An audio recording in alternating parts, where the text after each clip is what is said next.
Good afternoon, students. Today is Thursday, 24 February 2022. Today will be the second lecture out of three on the famous case Cohen versus California, which was handed down in 1971. So we're going to cover about the second third of the material. If you have my lecture notes there in front of you, I'm going to begin on page 4. You'll notice the heading of the section on page 4. It reads categories or classes of unprotected, which is another way of saying disfavored or low value speech. And these are basically exceptions to the rule that individuals have a right to speak. The right to speak of the First and 14th Amendments has never been held to be absolute. The Supreme Court has always ruled that there are exceptions to the right to speak, and they're very carefully crafted. And we're going to go over some of them right now. First of all, a couple of quotations. One goes back to 1942, which is 80 years ago now. It's by Justice Murphy in the famous case of Shaplinsky versus New Hampshire. Here's what he said. The right of free speech is not absolute at all times and under all circumstances. There are certain well-defined and narrowly limited classes of speech, the prevention and punishment of which have never been thought to raise any constitutional problem. These include the lewd and obscene, the profane, the libelous, and the insulting or fighting words, those which by their very utterance inflict injury or tend to incite an immediate breach of the peace.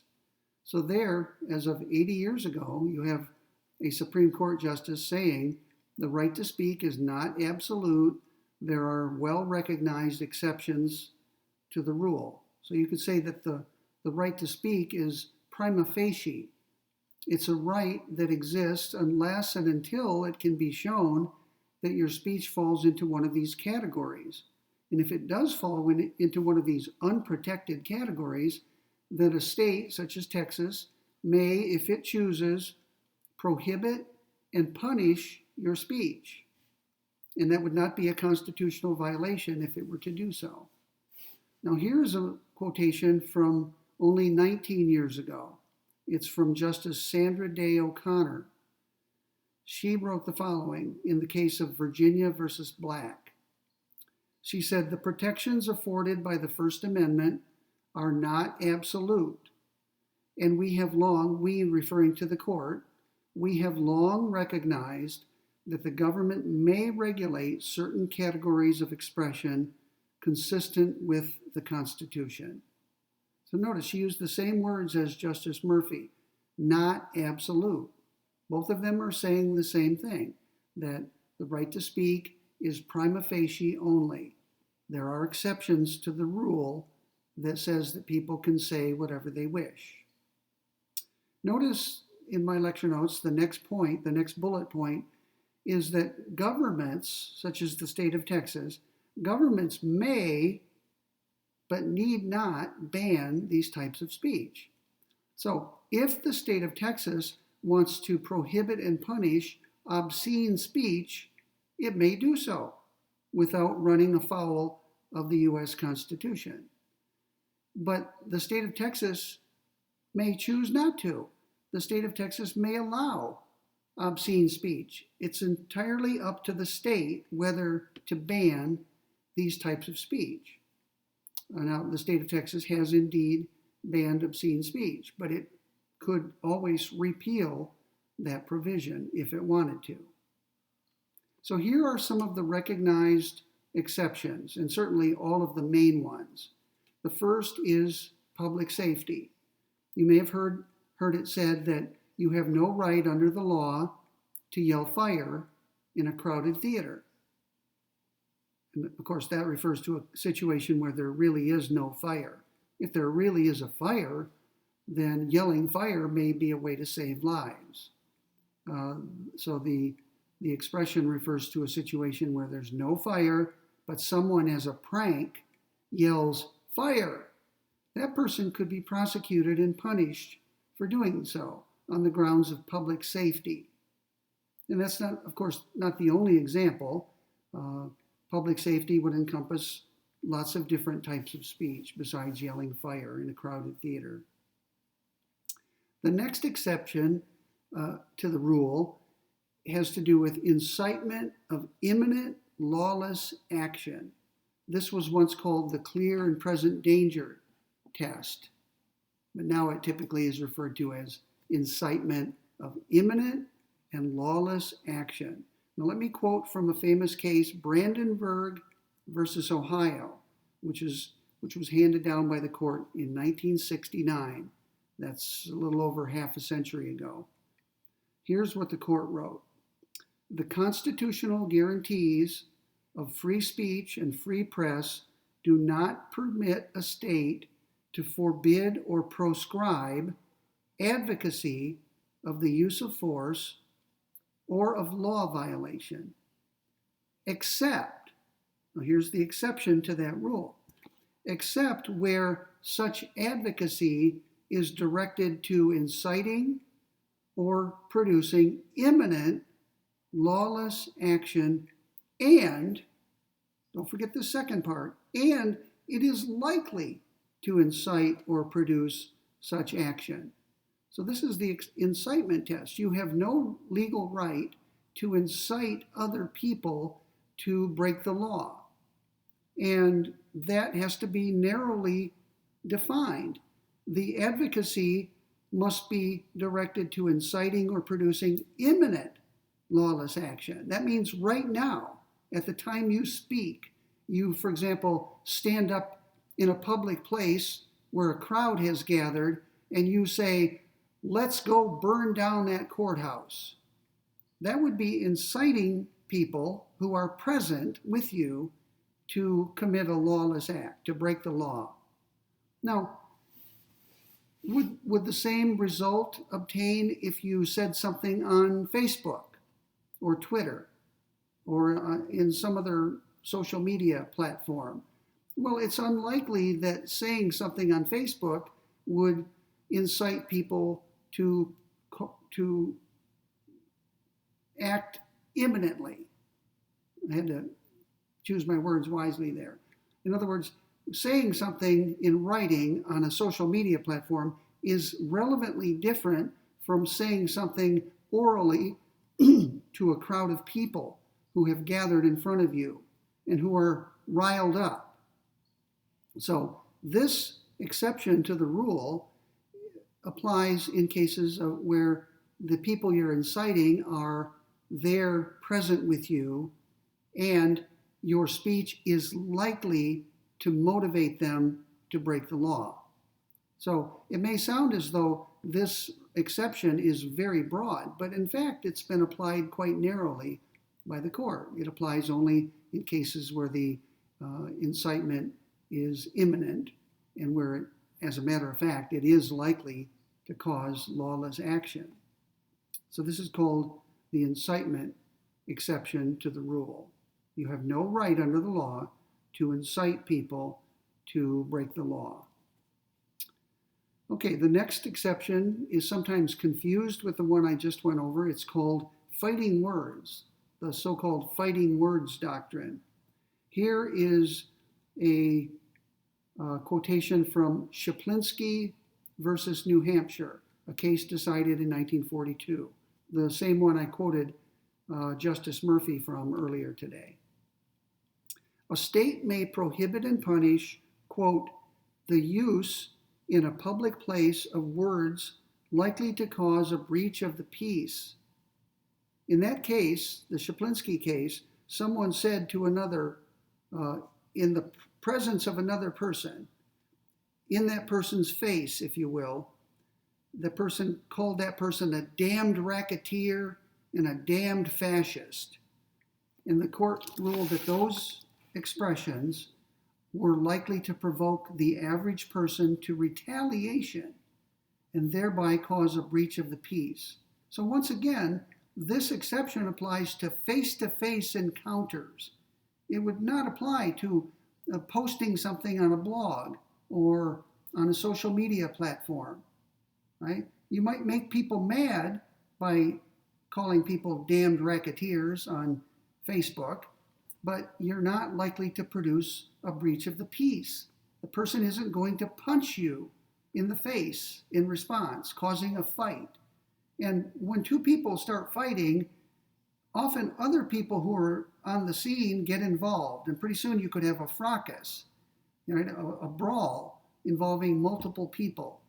And that's what this rule is designed to prevent. It's designed to prevent people from getting in other people's faces and saying things to them that are likely to cause a reaction and to start a fight. Also, in that case, the court said the following. I'm sorry, here's the statute that was involved in that case. This is the law that the court was discussing. No person shall address any offensive, derisive, or annoying word to any other person who is lawfully in any street or other public place, nor call him by any offensive or derisive name with intent to deride, offend, or annoy him, or to prevent him from pursuing his lawful business or occupation. So notice the words in any street or other public place. That makes it clear, that statute makes it clear that it applies only to those face-to-face encounters where somebody says something to another, engages in name-calling, or says something offensive in a way that's likely to start a fight. That's called fighting words. If you remember the fighting part, you can remember this doctrine. So notice, this is different from incitement. Incitement is where you are trying to rile people up and get them to commit a crime. Fighting words are words that are likely to cause someone to retaliate against you and cause a fight, a public disturbance. And the state has a right to prevent both of those things. And if a state does either try to prevent those things or punish them after the fact, the courts will uphold those statutes and their application to particular people. Okay, the next exception is obscenity. The court has ruled as early as 1973, almost half a century ago, the court has ruled that the Constitution is not violated when a state chooses to prohibit and punish either the production of obscene material or the use of obscene material or the transfer, the sale, the purchase of obscene material. Now, the court ruled long ago in a case I recall with the name Stanley in it. I think it was Stanley versus Georgia, and I think the date was 1969. I may be wrong about that. The court ruled that while a state can prohibit the production and sale of obscene material, it cannot prohibit the possession and use of obscene material. So if you have some obscene material in your home and you're using it with no one else observing it or being offended by it, you have a right to do so. But what you can't do, a state can say you cannot produce obscene material, you cannot sell it, you cannot transfer it or transport it, that sort of thing. The states can prohibit and punish that if they so choose. Now, you may be wondering, what is obscene material? And the court has defined it for legal purposes as material that appeals to the prurient interest in sex. So the court has always linked obscenity to sex. It would be dirty movies or dirty books, that sort of thing, where there are depictions of sex acts or nudity that is designed to titillate and arouse people in a sexual way. So states have a right, according to the Supreme Court, under the Constitution, to prohibit and punish the production, sale, transportation, maybe even the purchase of obscene material. But according to the Stanley case, not merely to use the material if you otherwise have it in your possession. Okay, the next item that the court has addressed is child pornography. In 1982, just 40 years ago, in a case called New York versus Ferber, the court ruled that child pornography is special, and any state may, if it chooses, prohibit and punish the production, the sale, the use, the transportation of, and so on, of child pornography. Even having that in your possession could get you into big trouble, according to most state laws. So the court has carved out an exception to the right to speak. You have no right to speak if that means producing child pornography. And the rationale for that, of course, is to protect children from being exploited by those who would use them in pornographic movies or pictures. Okay, a few more items. True threats. One of the things people do with language is make threats to others. You can say, for example, to someone's face, if you touch me again, I'll kill you. Or maybe it's not even conditional. You might say to somebody, I'm going to go get my gun and I'm going to shoot you. That would be a threat, a true threat.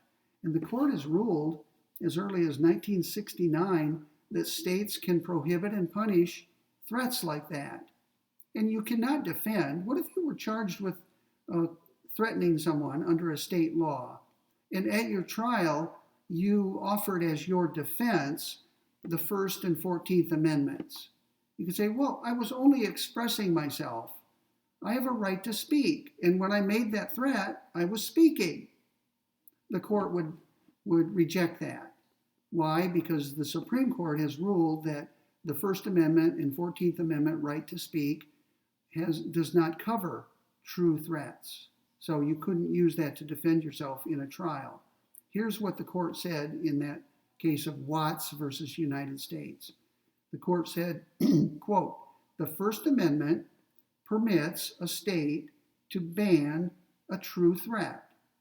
True threats encompass those statements where the speaker means to communicate a serious expression of an intent to commit an act of unlawful violence to a particular individual or group of individuals. So don't think that if you threaten someone with harm, that you can defend yourself by citing the First or 14th Amendments. The court has said that will not work. States can punish you for making threats. Okay, the next item, just 3 to go, is defamation. You can't defame people.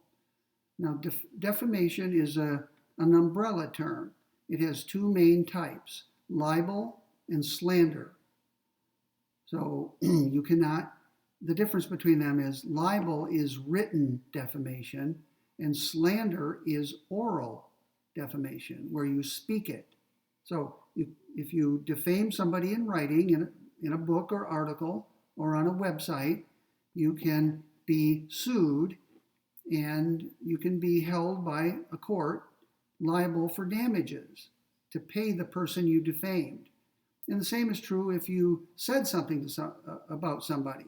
If I made a false statement in public with an audience hearing it, and that statement of mine not only is false, but harms the person in question, that person can sue me. Now, defamation at one time was a crime in certain states, but now, to my knowledge, defamation is not a crime anywhere.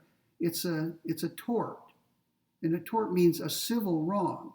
So if you defame someone, you can be sued for it. And one outcome of the lawsuit may be a judgment that you pay a sum of money to the person you have defamed. Now, the rules on defamation are complicated. I published an article a few decades ago about defamation, and that required that I research the law thoroughly. And while I've forgotten some of the details over the decades, I recall that according to the Supreme Court, it matters whether the person you have defamed is a public official, such as the President of the United States, a public figure such as Bill Gates or LeBron James, the basketball player. They're not public officials, but they are public figures. They're well known to the public. And there's a difference, according to the Supreme Court, between defaming someone who's a public official or a public figure and defaming someone who's a private figure. Some people are not public figures or public officials. They're private citizens living their life as best they can. And if someone says something false and defamatory about them, they can sue to recover damages. And I can tell you that it's easier to recover damages if you're a private figure than if you are a public figure, like a president, or a public official, like a president, or a public figure like LeBron James. If you're wondering what the rationale for that distinction is, it has something to do with the fact that public officials and public figures have put themselves out into the public arena. And when you do that, you have lost a certain degree of protection. Private figures have not put themselves voluntarily out in public, and so they have a greater degree of protection under the law. And therefore, it's easier, comparatively speaking, it's easier to win a defamation suit if you're a private figure than if you're a public figure or a public official. Now, that may change one day. I recall recently Donald Trump, former President Trump, said that he wishes defamation laws made it easier to sue people, including news organizations, such as the New York Times. They have protection because they're under the Free Press Clause, and President Trump wants the law to be changed so that it's easier to win a lawsuit, a defamation suit, against a media company, such as CNN or the New York Times. So my point is, in mentioning that, is that the law may one day change. It may make it either easier to sue and recover damages for being defamed, or I guess it could make it harder than it is. And that's true of any law. Laws can and sometimes do change. And the same is true here. Okay, two more examples, or two more categories of unprotected speech. Some crimes, by their very nature, involve speech or writing. Perjury, for example, means saying something false under oath in a court of law. Okay, that's what perjury is by definition. So if you perjure yourself, if you say something false under oath in a court of law, you and are prosecuted for committing perjury, you cannot defend yourself on the ground that you have a right to speak, right? Because you've committed a crime that just happens to involve speaking, and that's not protected speech. The same is true for extortion, or what's often called blackmail. Typically, when people engage in blackmail, they speak or write. You could actually write out a threat, a demand. You could say, give me the following sum of money, or I will disclose private information about you that will cause you to be fired or embarrassed. Well, extortion or blackmail is a crime unto itself, and it just so happens that it involves speaking or writing. So you cannot defend a charge of extortion by claiming that you have a right to speak. And the same is true of harassment. If you use words to harass people, that's a crime in probably every state. And you, again, if you're charged with harassment, cannot defend yourself by claiming that you have a right to speak. Finally, I have it listed under, I have it listed under its own heading, sorry. False or misleading advertising, commercial advertising. So if you're watching a television show and there's a commercial break and some company comes on, that company could make true representations about its product, or it could conceivably make false representations about its product in the hope that you fall for it and go out and purchase the product. That's called false or misleading advertising. And states have tried to regulate that, in some cases to prohibit false advertising. Now, imagine the company involved claiming that it has a right to speak. A company saying, I have a right to say true things on TV, false things, misleading things. That's false.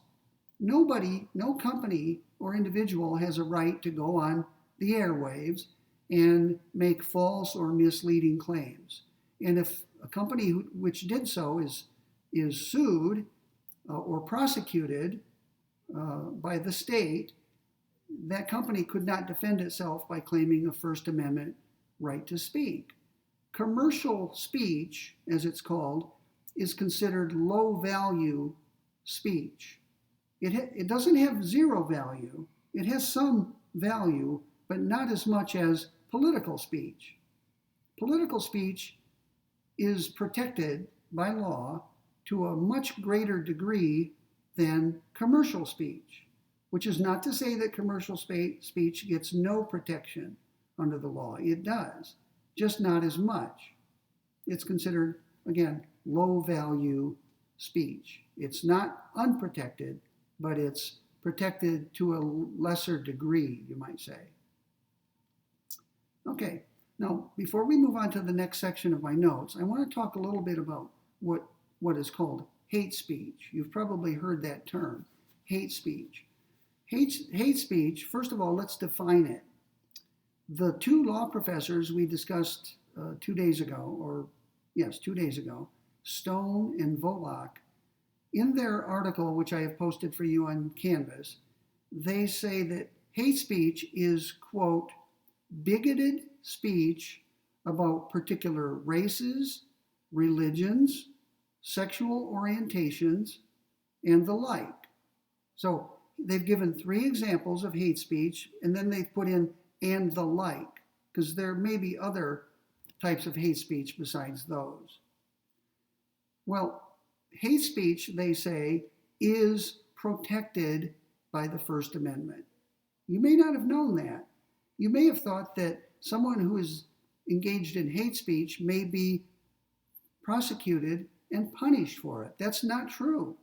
No state, nor the federal government, may, under the Constitution, prohibit and punish what is considered hate speech. Other countries, mainly in Europe, do make hate speech a crime. So be careful. There are things you can say in this country without being punished that you cannot say in other countries without being punished. So always take note of where you are. If you're traveling in Europe, then by all means, make yourself aware of their laws. You may find yourself saying something that you could get away with saying in the United States that you cannot get away with in that country. Now, don't confuse hate speech with something very different, a hate crime. A hate crime is simply a crime such as murder or robbery or battery, a crime that is punished more severely than usual if it's motivated by hatred. So there are a lot of motives for committing murder, as you know. Some people commit murder to get money or property. Some people commit murder out of spite. Some people commit murder there are other possible motives, but what if your motive in committing murder is hatred of the person you murder? Racial hatred, for example, or religious hatred. What if you murder someone simply because you hate adherents of a particular religion and you believe that the person in question is an adherent of that religion? What if that's the motive for your murder? That will subject you to enhanced punishment, and that's because it is a hate crime. So a hate crime is simply a crime motivated by hatred. Hate speech is something different. It's not a crime in this country right now. That may change. In fact, imagine a state enacting a law that prohibits and punishes hate speech, which it carefully defines in the statute. Someone will probably file a challenge to that law, and it will work its way through the courts. The Supreme Court may one day have to rule on whether a state may prohibit and punish hate speech. The court might rule that the statute is vague and therefore unconstitutional, that nobody knows what it prohibits because it's written in such a vague way. So anyway, according to Volokh and Stone, hate speech is protected speech right now in this country. But that could change. And it could change as a result of legislation, and it could change because some court rules that a law prohibiting and punishing hate speech complies with the Constitution. So some interesting possible legal issues down the road. Okay, let's turn to another, I guess you could call these exceptions to the right to speak. The court has always ruled that states may regulate speech in terms of the time, the place, and the manner. And the court has added that when states do this, when they regulate speech, they must do so in an even-handed way.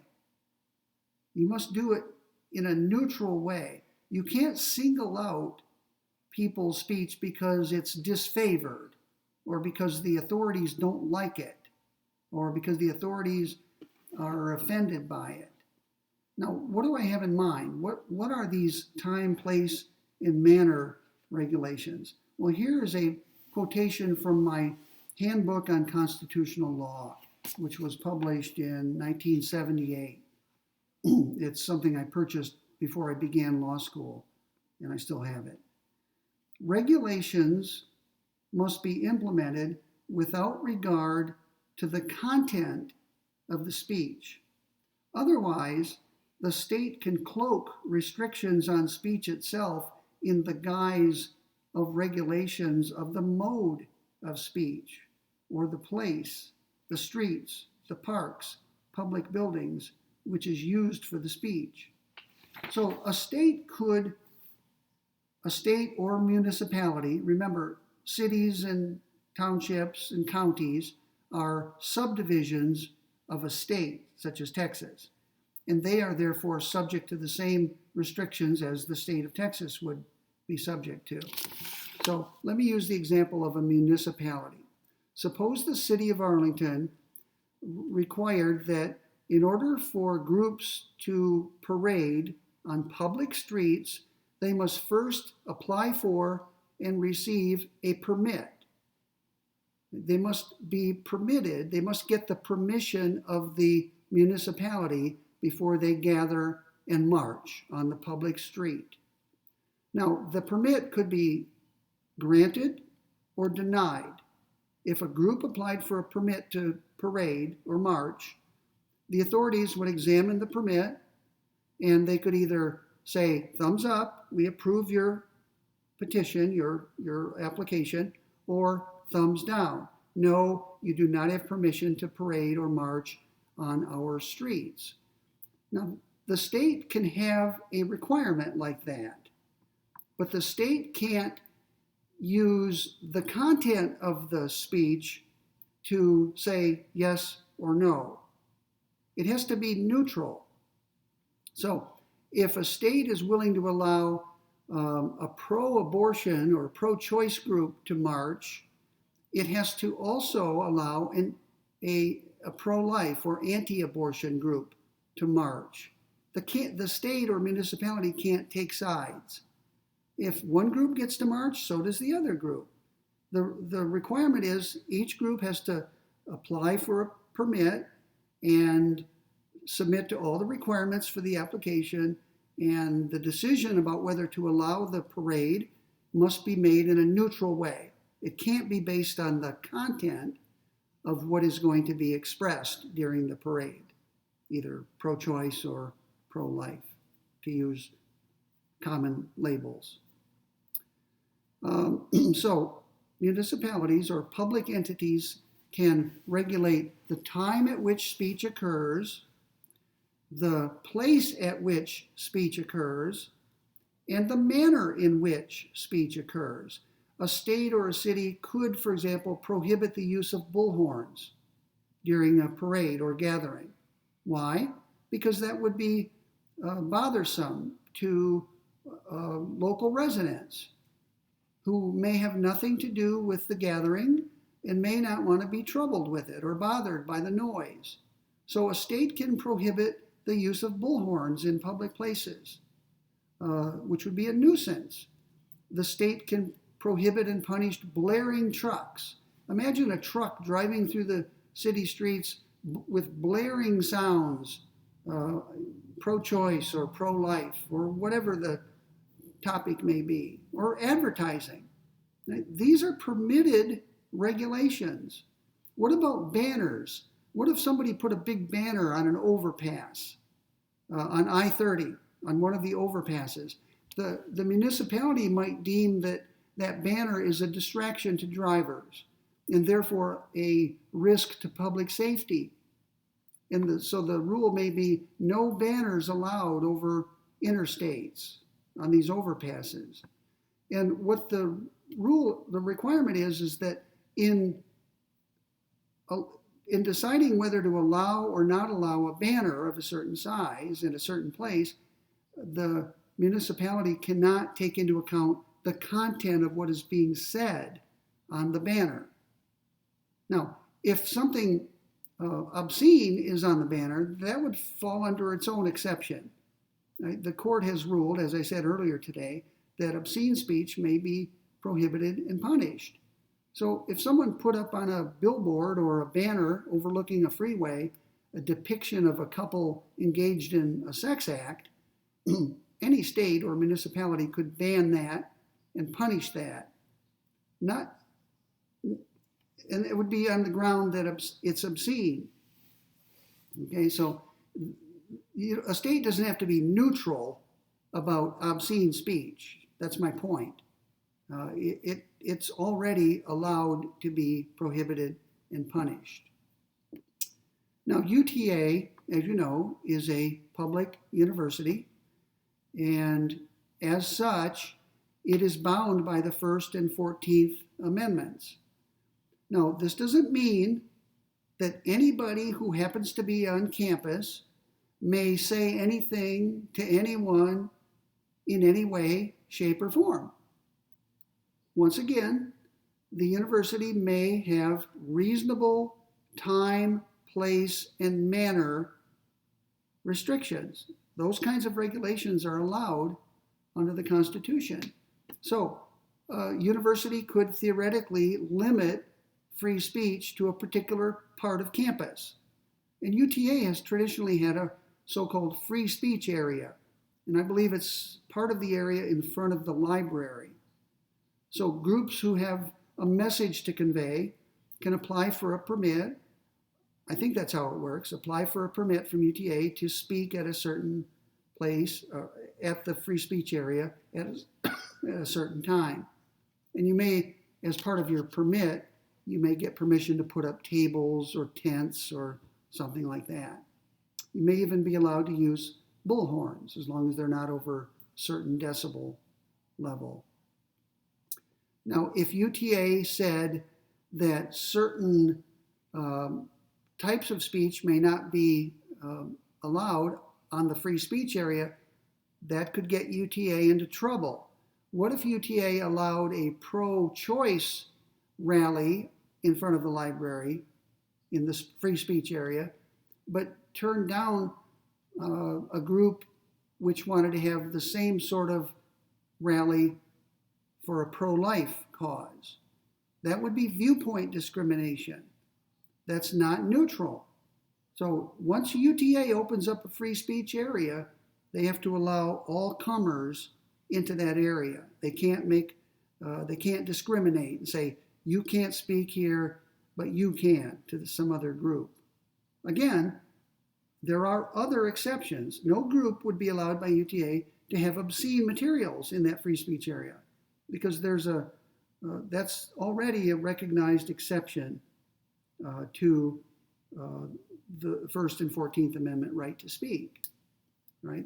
That would not be viewpoint discrimination. Right? Somebody who put up a pornographic image in the free speech area and was punished for it or kicked off campus or put on trial could not claim to have had a right to speak.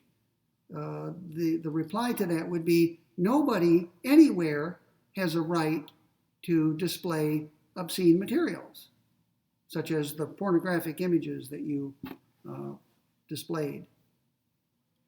Okay, so these are called time, place, and manner restrictions. There's a famous case in Illinois, Skokie, Illinois, where the Nazi Party, the American Nazis, applied for a parade permit to march on the public streets of Skokie, Illinois. Now, they chose Skokie because Skokie had a high percentage of citizens who were Jewish, some of whom had relatives who perished in the Nazi Holocaust. And so the Nazis wanted to pick out a town where they could provoke as many citizens as possible. I'm sure that's what was their motive. And they were denied a parade permit. And I don't know the details, but they probably sued the city and claimed that their First Amendment and 14th Amendment rights were being violated. And they eventually won their case. The Supreme Court ruled that they have a right under the Constitution to parade in Skokie, however offensive their speech was to the citizens of that city. I believe, if I remember correctly, that the Nazi Party, even though they had won the legal victory, I think they chose not to march. They could have, but they chose not to. I don't recall their reasoning for that or the basis for that, but I'm sure the citizens of Skokie were relieved that there would be no such march. Also, during the early 60s, Martin Luther King Jr. and many of his followers applied for parade permits to march on the streets of Selma, Alabama, Birmingham, and other southern cities. And sometimes they were denied permission by the local authorities to parade or to march. And there were many lawsuits challenging those decisions, claiming that they were discriminatory. The claim was that the city allowed some other group to march, but did not allow King and his followers to march. And they claimed that that was viewpoint discrimination and therefore unconstitutional. Okay, a few more things and we'll be done for the day. Let's turn to the topic of symbolic speech. This is on my page 6. Symbolic speech is speech that is done through symbolism or through conduct rather than through words. So speech can be done in words, right? Much of what we say is done verbally. Verbally means in words. And remember, there are two kinds of verbal speech, writing and oral, where you're speaking it. So both of them are verbal. Both of them are done through words. Symbolic speech is done not through words. No words are involved. So here are some examples. Suppose I burn a flag to protest my government's activities, going to war, for example. Notice, I can burn the flag without uttering a single word. The burning of the flag is my speech. It's my protest. It's my way of expressing my opposition to the war, let's say. Stomping or desecrating a flag, as opposed to burning it, could be expressive or symbolic speech. During the Vietnam War, there were many incidents of draft card burning.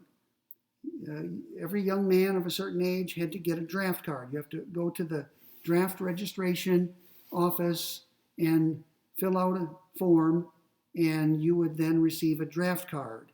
And that draft card was the prelude, often, to being drafted and sent to boot camp.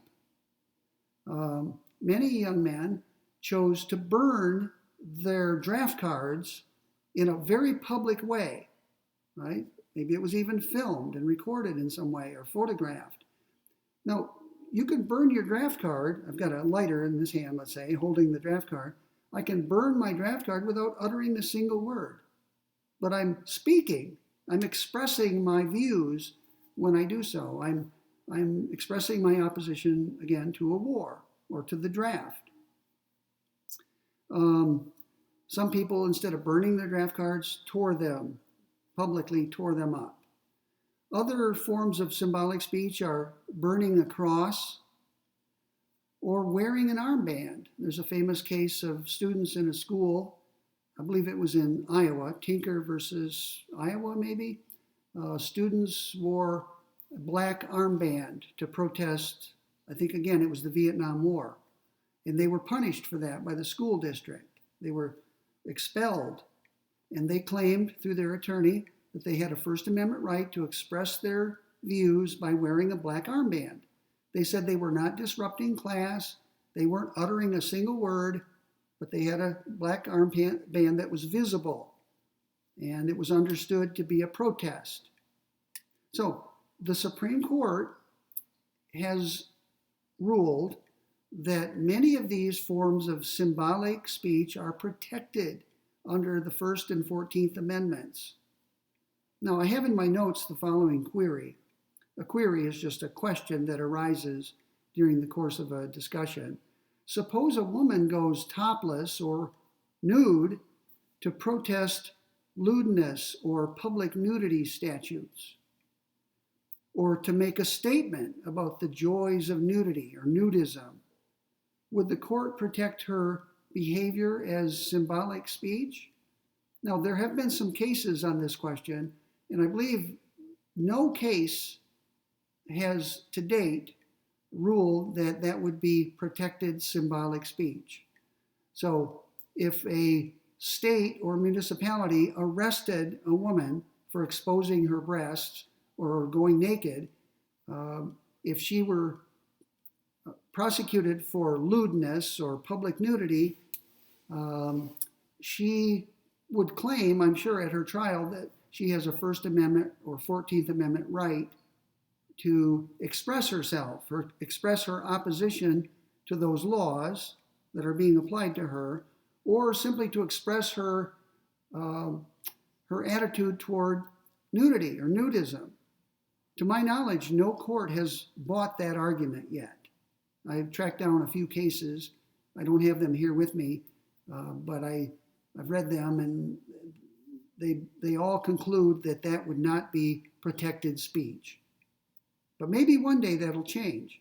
Maybe one day a court will rule that going topless as a protest, or even going nude as a protest, or as an expression of joy or something like that, is protected speech.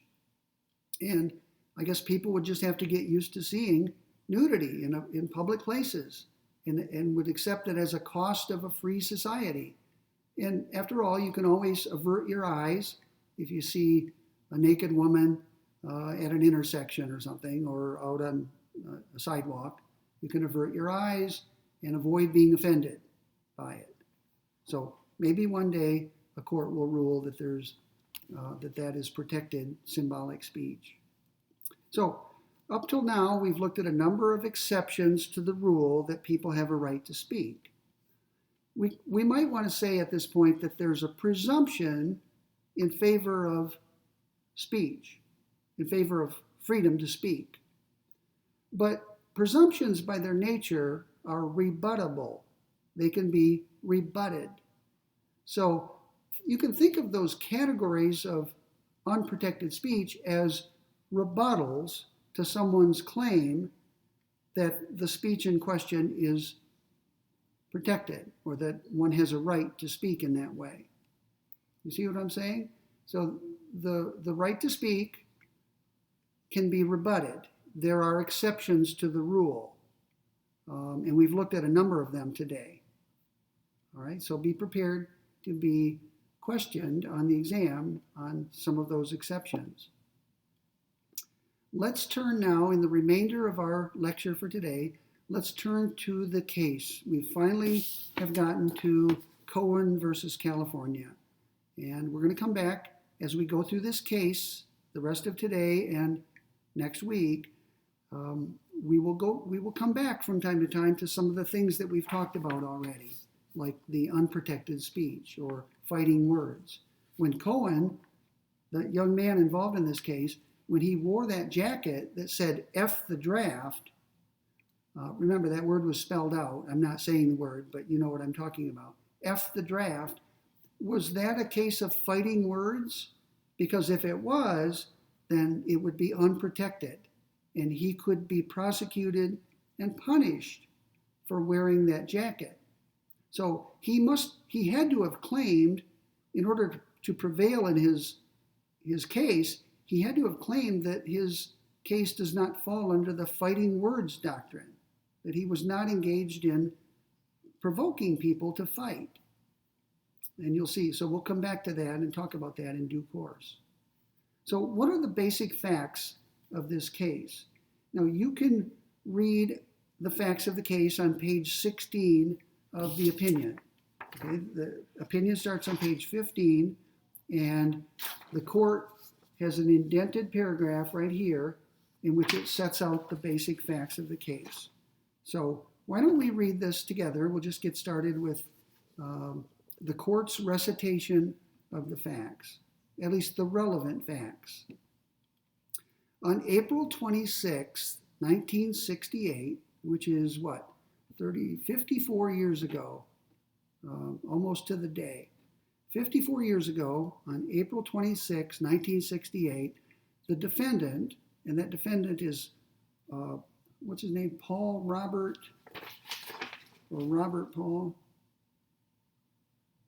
Well, it's either Paul Robert Cohen or Robert Paul Cohen. I guess it doesn't really matter. We'll get it straightened out eventually.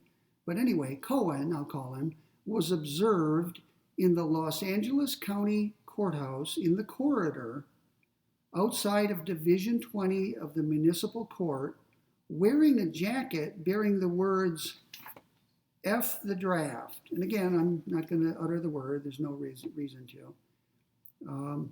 Which were plainly visible. So on the back of his jacket, which he was wearing, he wasn't carrying it, it wasn't folded up, it was on him, on his back, and there, easy to spot, were those words, F the draft. They were plainly visible. There were women and children present in the corridor. The defendant, Cohen, was arrested.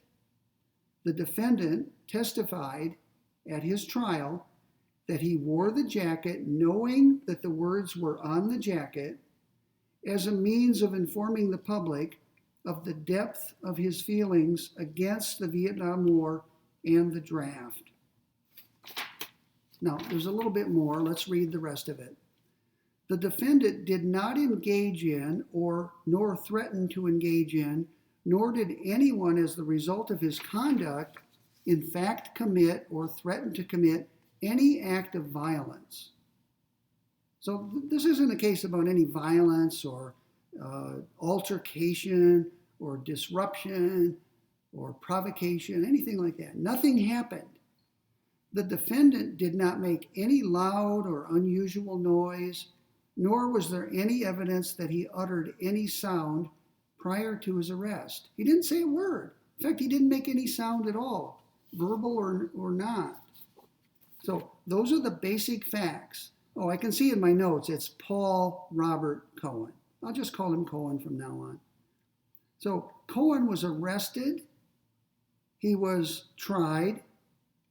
During the trial, he was eventually convicted, and he was punished for violating the law.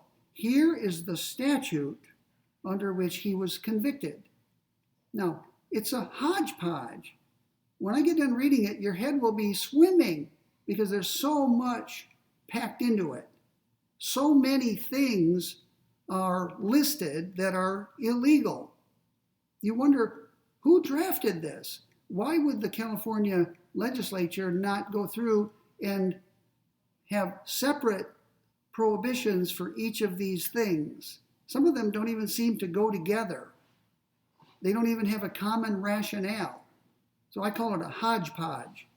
If you look at the bottom of page 7 of my lecture notes, the word hodgepodge means heterogeneous mixture, jumble. Heterogeneous means a whole bunch of different things thrown in together. So get this. This is the law in California, or was as of April 1968, when Cohen found his way into the courthouse.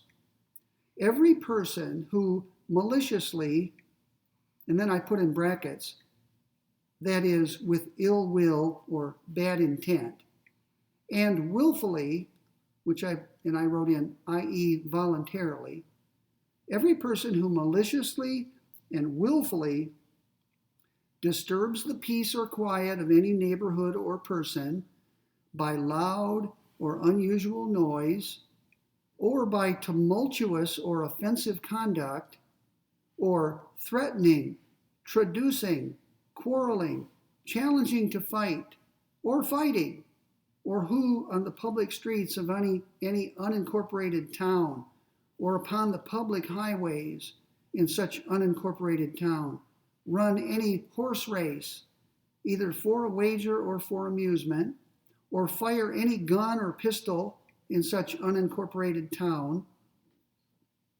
or use any vulgar, profane, or indecent language within the presence or hearing of women or children in a loud and boisterous manner, is guilty of a misdemeanor, and upon conviction by any court of competent jurisdiction shall be punished by fine not exceeding $200, or by imprisonment in the county jail for not more than 90 days, or by both fine and imprisonment, or either at the discretion of the court.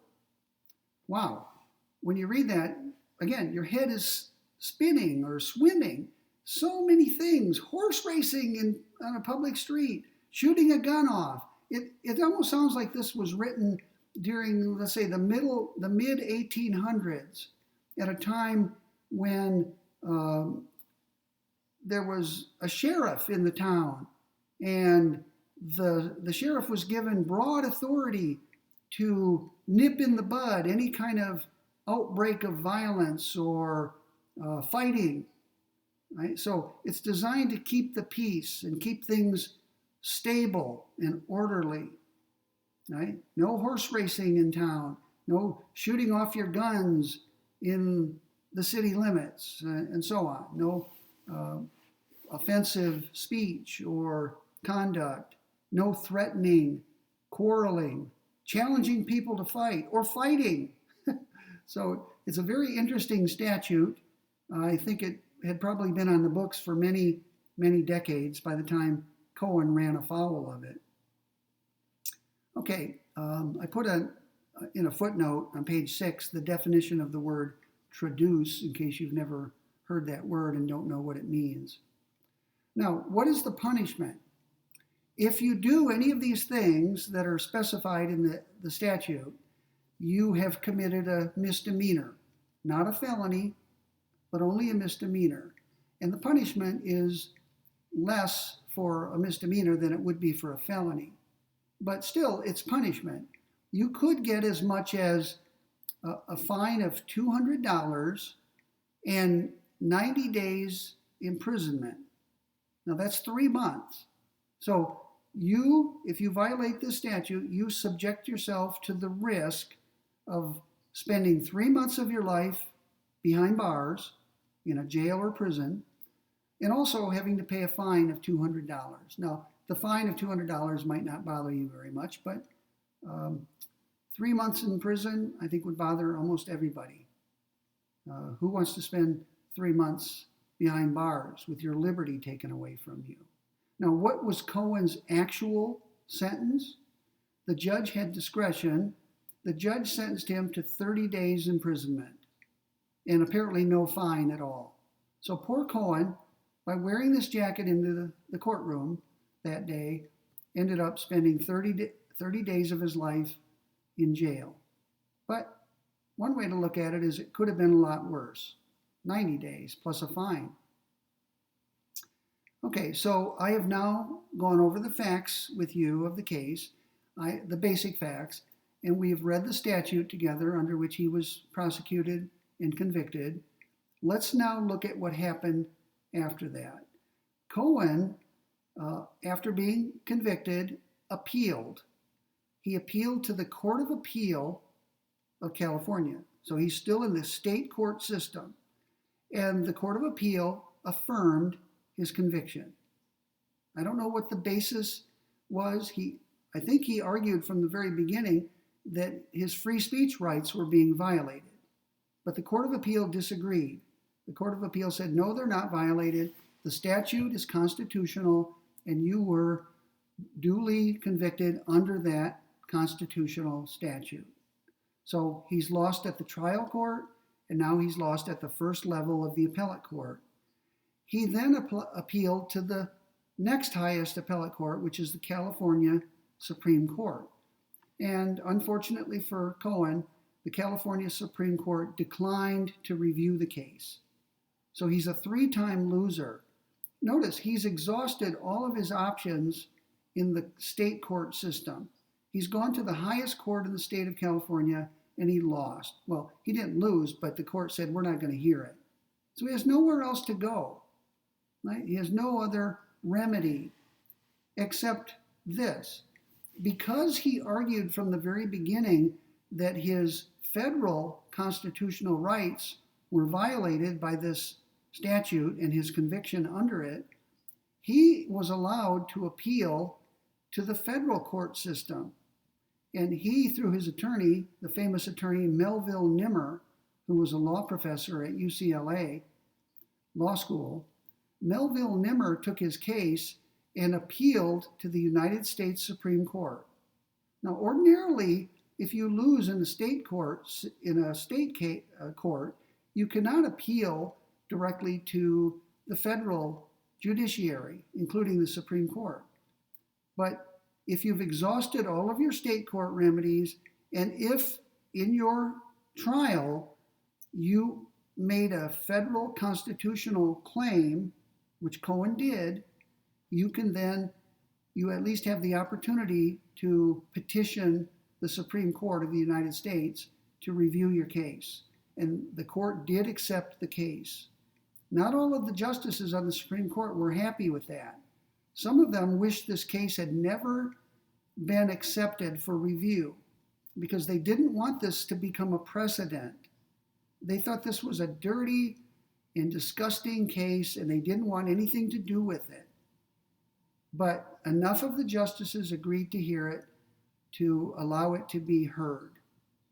So it's in the U.S. Supreme Court now, and Melville Nimmer, this famous attorney, is arguing for Cohen.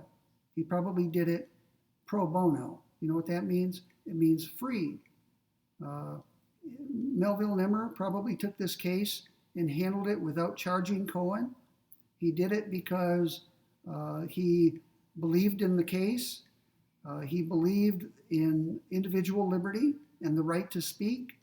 And he hoped to get the Supreme Court to rule that Cohen's behavior was constitutional and that the First and 14th Amendments protect offensive speech, such as F the draft, which was on the jacket. So what did the Supreme Court do? I told you early on the other day, the court ruled 5-4 that Cohen's conviction in California was unconstitutional.